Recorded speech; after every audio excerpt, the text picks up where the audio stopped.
Hey everyone, I'm back with another video.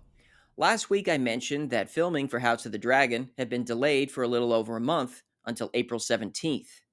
This is something that the site Winter is Coming had reported. I mentioned then that while the spring of 2024 premiere wasn't out of the question, that it was more unlikely with the filming schedule being pushed back. Well, in a Variety interview, HBO Max CEO Casey Bloys gave us some information that, when you read between the lines, suggests that we might be looking at its summer of 2024 release. While Bloys didn't give us an exact time frame when the series will come out, he did say that it was a good guess that it won't be eligible for the 2024 Emmy Awards. The cutoff for eligibility is May 31st, so you can clearly see how this lines up for a summer premiere.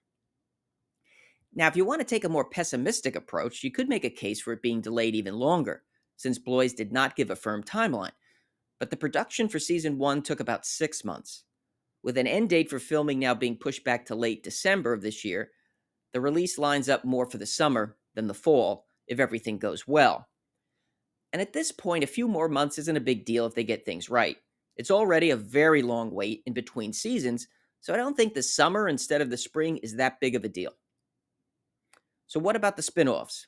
Well, Bloys made some interesting comments in this Variety piece by Michael Schneider. He said, quote, "My philosophy is a good script is a number one priority. I'm not doing it based on wanting to have one a year, two a year. I want to do it based on the scripts that we're excited about. Remember, to get House of the Dragon following up from Game of Thrones, we developed a lot of shows, shot a pilot, developed a bunch of scripts, and we got House of the Dragon. To do that again is going to take the same amount of effort. You have to develop a lot of things, try things. You never know what's going to work. So we're currently doing that. I'm not opposed to any number of shows. There's probably a natural limit to how many fans want, but I'm open to it any, as long as we feel really good about the scripts and the prospects for a series. It takes a while to get one that hits the mark. I know George feels the same way. You want to do one that everybody's really proud of and excited about. So I really like these comments because Blois subtly addressed some of the concerns that I had. Clearly, they're not looking to just cash in on the success of the franchise by churning out hastily constructed series like we saw with The Walking Dead. And this is supported too by how Blois referenced the pilot they shot for the Long Night series. That one was called Blood Moon. Yeah, not the best title, but it starred Naomi Watts and cost them at least $30 million to shoot. And what's most telling is the pilot was never even shown to George. So they're putting quality first, and also recognize too that there's a limit to the number of shows they want to put out there so as not to over inundate the market with the series. Again, just like The Walking Dead.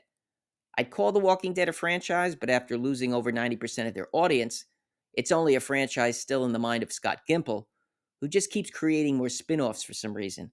I guess he's got the space to do it because there's not much else going on at AMC these days. Personally, I think HBO is only going to have two series from George's universe active at the same time. And with the large gaps between seasons, as we're seeing with House of the Dragon seasons 1 and 2, I think that's doable and wouldn't oversaturate the audience. I don't believe the Kit Harington led project is a sure thing either. Bloys mentioned that there's nothing to report on it, but it's in development. So obviously, it would have to meet the criteria he discussed. I also think that HBO is going to have to be blown away by the project to greenlight it, because they don't want to open up wounds from how Game of Thrones ended when they have a successful franchise on their hands. So that's it for this one. Next week, I should be putting out a video that dissects the Game of Thrones prologue. Periodically, I'd like to break down some of the chapters in Martin's books. Anyway, remember to hit the like button, and if you're interested in more House of the Dragon and A Song of Ice and Fire content, listen to Caraxes and subscribe. I want to thank everyone for watching, and I'll see you soon.